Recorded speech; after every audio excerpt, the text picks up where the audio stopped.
Baik, Assalamualaikum warahmatullahi wabarakatuh.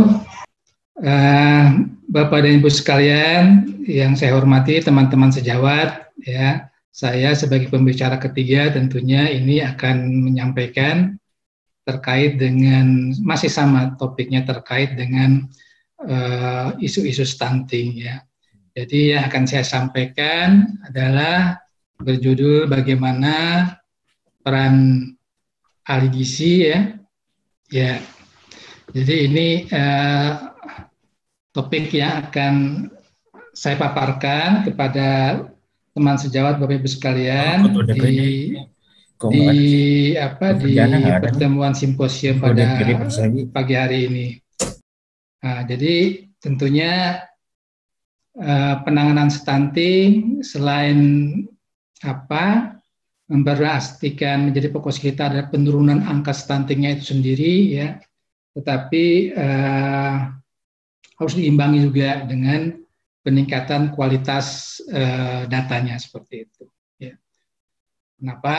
Karena tanpa diiringi dengan kualitas data, dalam hal ini tentunya ada data angka panjang badan, tinggi badan yang akan menjadi salah satu parameter, ya, untuk menentukan indikator apakah seorang anak balita itu stunting atau tidak akan menjadi penting, ya.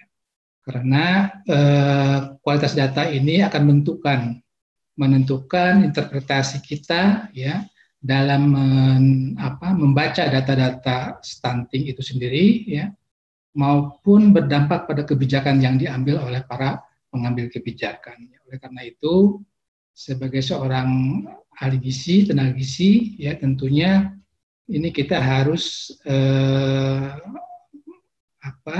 memperhatikan, menjadi satu bagian dari tugas kita adalah bagaimana agar data panjang badan, tinggi badan yang nanti akan digunakan sebagai penentuan status gizi stunting itu akan menjadi suatu data yang bisa dipertanggungjawabkan. Nah, isu validasi itu menunjukkan bahwa kita sudah berorientasi kepada kualitas data seperti itu. Jadi data tidak cukup data itu dikumpulkan, ya, mulai dari yang sampel minimal sehingga total populasi itu kan, ya.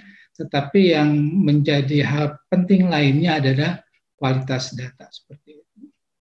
Bagaimana kita mengumpulkan data secara berjenjang, yang mulai dari tingkat posyandu sampai kemudian dikompilasi ke tingkat nasional, ya.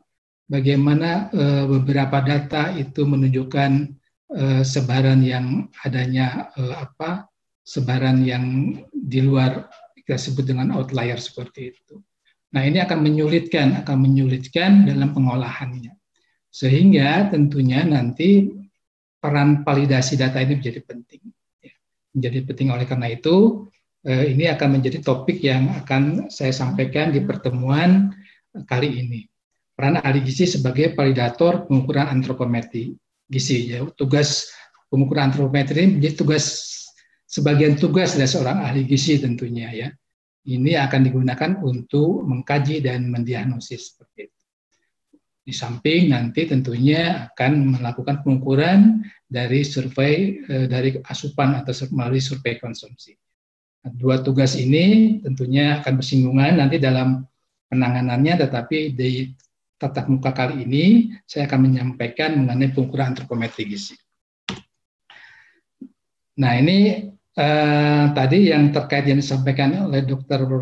Marion, ya, terkait dengan bagaimana gambaran stunting Jawa Barat, ya. Kalau melihat data ini atau melihat kecenderungan ini, ya, ini menunjukkan adanya penurunan, ya, ada penurunan prevalensi stunting ini dari tahun ke tahun, baik itu berbasis Riskesdas, ya, maupun berbasis data SSGBI, ya, seperti itu, atau juga data-data interpolasi yang dilakukan menunjukkan penurunannya seperti itu. Nah, apakah juga kondisi COVID ini berdampak pada tren ini? Nah, tentunya berdasarkan pengalaman yang kita alami di beberapa tahun yang lalu, dekade yang lalu, misalnya pada kondisi moneter, bagaimana ini akan berpengaruh seperti itu. Nah, memang kali ini kita tidak mempunyai data mengenai bagaimana pengaruh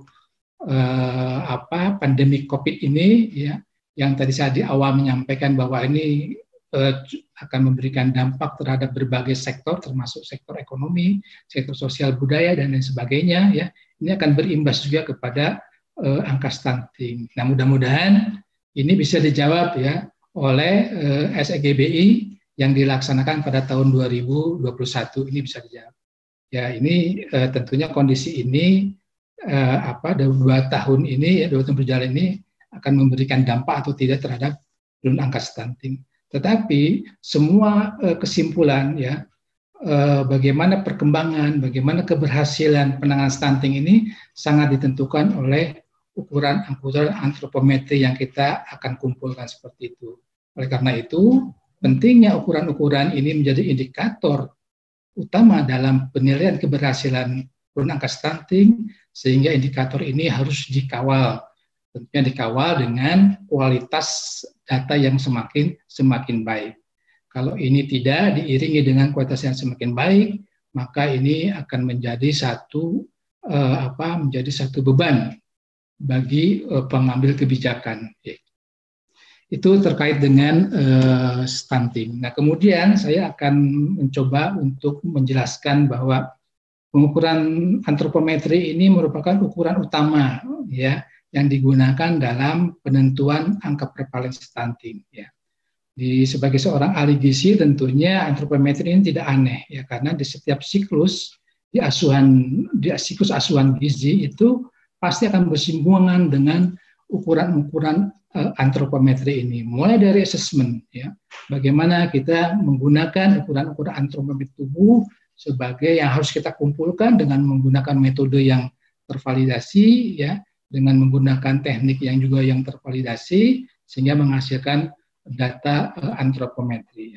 Kemudian di analisis masalah sewaktu kita menentukan prioritas masalah isi apa gitu kan ya, kita juga menggunakan ukuran indikator antropometri sebagai ukuran utama dari pemetaan masalah gizi. Di rencana intervensi juga kita cantumkan di situ ukuran-ukuran keberhasilan dari program gizi kita adalah ukuran-ukuran antropometri ya, sebagai ukuran-ukuran yang menjadi goal dari program gizi keseluruhan. Ya. Di monitoring juga demikian ya, di monitoring juga bagaimana ukuran-ukuran pertumbuhan melalui panjang badan, tinggi badan juga menjadi indikator-indikator yang digunakan untuk pemantauan ongoing proses. Sehingga demikian juga di impact pada akhir di evaluasi juga menggunakan indikator-indikator antropometri. Jadi sebagai seorang ahli gizi ya, dalam kaitannya dengan stunting ini bagaimana pentingnya ukuran-ukuran antropometri itu kita gunakan untuk menentukan setiap tahapan proses yang kita lakukan dalam asuhan gizi. Mengenai pengukuran sendiri tentunya tadi sudah disampaikan juga di pembicara sebelumnya ya, bahwa ukuran-ukuran antropometri ini akan kita gunakan untuk menentukan keberhasilan dari suatu program intervensi gizi dalam penanggulangan stunting. Nah, pengukuran sendiri biasanya kita lakukan melalui beberapa tahapan ya. Secara normatif itu kita lakukan melalui kalibrasi. Ya.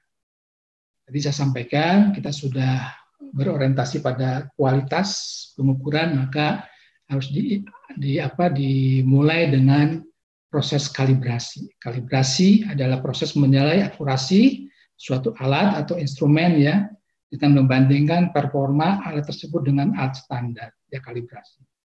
Nah, di kita tentunya di alat-alat era yang lainnya ya, kalau untuk perdagangan itu di Badan Meteorologi Departemen Kementerian Perdagangan ya, atau di provinsi sudah ada. Kemudian sedangkan untuk alat kesehatan tentunya di Badan Pengujian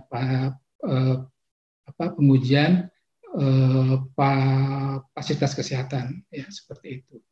Nah, ini perlu kalibrasi. Ya, kalibrasi ini menentukan, coba Anda bayangkan ya, kalau kita melakukan pengukuran survei gizi dengan menggunakan antropometri, kita menggunakan alat ya, timbangan, alat pengukuran tinggi badan, tetapi tanpa dikalibrasi, ya, kemudian hasilnya itu dipublikasi, ya, kemudian akan digunakan menjadi satu alat pengambil kebijakan, sepertinya akan menjadi pertanyaan.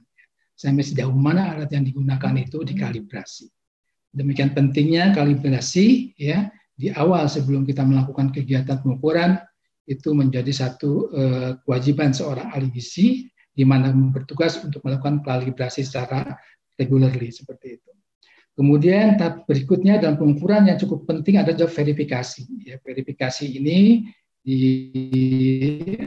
dijelaskan sebagai proses menilai yang sifatnya konfirmasi bahwa alat atau instrumen yang digunakan itu dalam bekerja sesuai dengan standar operasional prosedur. Ya, jadi verifikasi ini adalah untuk memastikan bahwa proses yang dilakukan sudah mengikuti prosedur tetap yang ditetapkan. Ya, oleh karena itu ini lebih kepada quality assurance. Ya. Jadi verifikasi ini lebih ke aspek quality assurance seperti itu. Sedangkan yang terakhir adalah validasi yang tadi menjadi topik yang kita bahas sebagai judul paparan saya adalah proses memastikan, ya, memastikan acceptability suatu hasil proses pengukuran. Ya. Nah, ini sebetulnya terminal akhir, ya. Terminal akhir untuk menentukan apakah hasil pengukuran yang dilakukan oleh petugas itu secara ilmiah bisa ditetapkan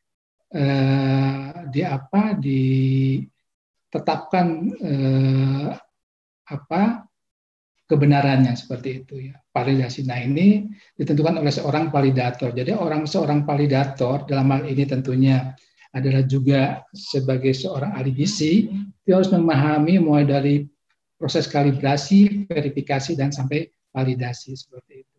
Nah, kalau ini dilakukan dengan baik, maka tentunya tadi pertanyaan di awal saya bisa terjawab, ya. Sampai sejauh mana kualitas pengukuran ini bisa dipertanggungjawabkan. Nah, ini aja 3 hal ini aja yang harus dilakukan oleh seorang ahli gizi kalau saat bertindak sebagai validator. Nah, kemudian berikutnya di data ini kita memilih data stunting ini hasil Riskesdas, ya, yang terakhir 2018, kemudian ada SGBI, ya, di 2019, ya, juga sudah ada datanya. Nah, sebetulnya ada satu data lagi yang dimiliki oleh Jawa Barat, ya, Dr. Marion, ya, Bu Marion. Ini adalah bulan penimbangan balita. Data yang cukup banyak, bisa menggambar, bukan hanya sampai menggambar kabupaten, ini bisa sampai menggambarkan ke unit-unit terkecil, baik itu desa maupun kecamatan, ya. Itu bisa digunakan data penimbangan bulan balita ini. Penimbangan bulan balita ini yang dilakukan setiap, tadi sudah disinggung, setiap bulan Februari dan Agustus. Hanya data ini, ya, sebetulnya yang kami tunggu juga, Bu Marion, ya, data PBB ini seperti apa, ya. Tentunya data yang demikian banyak ini, ya, bisa kita gunakan untuk melengkapi data Riskesdas, ya, yang 5 tahunan, kemudian SGBI tahunan tetapi lebih mencerminkan profil kabupaten. Nah, bisa diimbangi atau disuplemen oleh data bulan penimbangan balita yang dilakukan setiap semester, ya, Februari dan Agustus. Nah, ini gambarnya seperti apa? Nah, ini kita belum punya, ya. Mudah-mudahan ini juga menjadi data yang bisa melengkapi data Jawa Barat.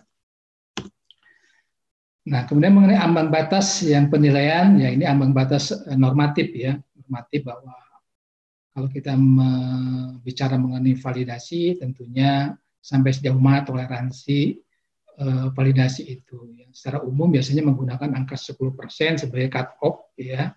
Jadi kalau yang acceptable itu jika terjadinya variasi itu di bawah 10%. Ya. Nah, itu normatif seperti itu. Ya. Tetapi di bidang ini tergantung dari indikator yang digunakan juga, ya. Tentunya nilai-nilainya akan juga spesifik, ya, seperti ini. Kemudian, nah, ini beberapa indikator yang digunakan untuk menilai kualitas data, ya, terkait dengan antropometri, ya. Ini untuk melihat akurasi bisa menggunakan ini instrumen statistik sebetulnya, technical error of measurement ya. Ini juga ada beberapa cut-off-nya, yaitu kalau misalnya ada variasi di dalam intra-examiner sendiri, yaitu toleransinya harus di bawah 1,5%. Kalau antar pengukur itu di bawah 2%, ya. Nah, kemudian juga ada instrumen statistik coefficient of variance yang digunakan untuk mengukur presisi, ya, dengan ambang acceptability-nya di bawah sama dengan 5%. Ya. Nah, ini yang terakhir juga instrumen statistik yang digunakan di SGBI sebetulnya, ya, di mana data prevalensi yang diperoleh itu juga ternyata ada beberapa data yang ambang errornya melampaui, sehingga dilakukan adjustment seperti itu, ya. Nah, banyak data-data kita itu harus melakukan adjustment karena apa? Karena miskinnya kurangnya data-data itu memiliki validasi yang tinggi, ya. Sehingga ini berakibat menyulitkan dalam menganalisis, sehingga perlu dilakukan adjustment, ya. Semakin banyak adjustment sebetulnya semakin menunjukkan bahwa data yang kita miliki itu datanya kalau penuh dengan error dan bias seperti itu. Ya. Apa itu error? Error itu ada perbedaan antara suatu nilai pengukuran dengan nilai yang sebenarnya error. Jadi penyimpangan lah, error itu penyimpangan. Dan ini sering terjadi pada kegiatan-kegiatan pengukuran, ya, dimanapun. Apalagi dengan pengukuran yang kita masih manual, tentunya errornya juga peluangnya untuk itu semakin tinggi, ya. Oleh karena itu tentunya di masa mendatang tentunya kontribusi human error ini harus diminimalisir dalam pengukuran dengan pengembangan ilmu pengetahuan dan teknologi seperti itu. Nah, ini saya mengutip quote dari Lucius Annus Seneca, ya, yang mengatakan bahwa errare humanum est, ya. Nah, itu yang bahwa manusia itu selalu berbuat salah, ya. Jadi error itu bagian dari sifat manusia, oleh karena itu, ya. Demikian juga dalam pengukuran, ya. Jadi dalam pengukuran itu error itu tidak bisa dihilangkan sama sekali, ya, tetapi hanya bisa diminimalisir seperti itu. Nah, dengan apa? Dengan kita harus sudah menerapkan konsep validasi, ya. Kita harus sudah berorientasi pada data yang berkualitas. Nah, itu juga memerlukan bantuan teknologi, ya, teknologi. Apalagi sekarang kita memasuki revolusi industri 4, ya, tentunya bantuan teknologi dalam bidang pengukuran juga akan berkembang dengan pesat untuk meminimalisir human error. Waktunya 5 menit lagi, Pak Parman. Oke, Pak. Baik. Untuk faktor variasi ini ada petugas, ada alat ukur, dan ada prosedur, ya. Ini juga merupakan menjadi faktor yang menentukan terjadinya variasi pengukuran. Faktor petugas tentunya di sini adalah petugas sendiri, bagaimana keterampilan, kompetensi petugasnya, alat ukur instrumennya tadi harus dikalibrasi, ya. Prosedurnya juga ini harus selalu mengupdate ilmu pengetahuan dan teknologi seperti itu. Tipe variasi ini apakah itu bersifat reliability maupun akurasi, ya. Ini juga terkait dengan jenis-jenis pengukuran yang dilakukan seperti itu. Kemudian mengenai pengukuran, di sini ada pengukuran yang sifatnya validasi itu apa, verification itu apa, tadi sudah saya jelaskan di awal, ya, seperti itu. Nah, ini sebetulnya ilmu lama, ya, ilmu yang tapi masih kita gunakan untuk mengukur akurasi dan presisi. Nah, oleh karena itu ini kita inginnya pada area yang paling kanan atas, ya. Jadi kuadran yang paling kanan atas itulah yang ingin kita lakukan dengan pengukuran yang berkualitas. Apa itu trueness? Itu nilai sebenarnya. Nah, ini juga merupakan harus dicari oleh seorang ahli gizi. Sebetulnya angka trueness dari indikator yang kita ukur itu apa. Nah, ini menjadi tugas seorang validator untuk mencari trueness-nya seperti itu. Demikian juga presisi, ya, presisi ini harus perlu latihan ya untuk mendapatkan prestasi yang tinggi. Akurasi ini tentunya dengan melakukan validasi yang semakin baik. Nah, ini bisa dibaca sendiri mengenai technical error yang terjadi ya, beberapa error yang terjadi baik itu bias maupun error ya, dua istilah yang sangat terkait dengan indikator validitas seperti itu. Nah, ini beberapa contoh, saya lewatkan saja. Yang akan saya sampaikan adalah mengenai landasan hukumnya. Jadi sebetulnya kebijakan standarisasi pengukuran antropometri itu bisa mengacu pada Undang-Undang 36/2009 tentang kesehatan maupun Undang-Undang 2014 tentang standarisasi dan penilaian kesesuaian. Dua undang-undang ini digunakan agar kita bisa mengawal, bisa menjamin pengguna layanan ya. Karena itu adalah amanah undang-undang. Demikian juga Undang-Undang 36 tentang tenaga kesehatan, di situ disebutkan bahwa harus kompeten seperti itu. Kemudian peraturan kalibrasi sudah ada di 54/2015 tentang pengujian kalibrasi harus dilakukan oleh seorang petugas kesehatan ya di fasilitas kesehatan. Fasilitas kesehatan juga bertanggung jawab untuk melakukan kalibrasi ya. Sehingga di sini ada rekomendasi dari Ombudsman ya sewaktu terkait dengan pelayanan kesehatan di puskesmas ya. Ini agar merevisi Permenkes 54/2015, jadi rekomendasi Ombudsman ini dengan menambahkan sanksi bagi puskesmas yang tidak melaksanakan kalibrasi secara rutin. Jadi kalibrasi itu harus dianggap sedemikian pentingnya ya, karena akan menentukan judgment yang akan menentukan apakah seorang itu dikatakan anak itu dikatakan stunting atau tidak, atau seorang itu dikatakan sakit atau tidak ya. Nah, seperti itu. Demikian pentingnya kalibrasi ini sehingga Ombudsman menganggap bahwa Undang-Undang Permenkes 54 ini harus ditambahkan dengan sanksi untuk apabila tidak melakukan kalibrasi. Peraturan pengukuran juga di Kemenkes 26/2013 tenaga gizi menjadi kewenangan untuk melakukan pengkajian termasuk untuk melakukan pengukuran antropometri. Demikian juga terakhir di Kemenkes 342 tahun 2020 tentang standar profesi nutrisionis, di situ juga kewenangan melakukan pengukuran dan penilaian status gizi. Jadi validitas data antropometri ada tugas seorang ahli gizi karena secara kependidikan, secara kompetensi itu sudah menjadi luaran dari kompetensi dari hasil pendidikan ya. Baik itu D3, D4 maupun S1, ini sudah memenuhi kompetensi sebagai seorang validator, walaupun nanti ada beberapa jenjang berdasarkan pengalaman di bekerja seperti itu. Nah, ini apa yang dilakukan oleh seorang ahli gizi sebagai validator, yaitu tadi ya seorang validator.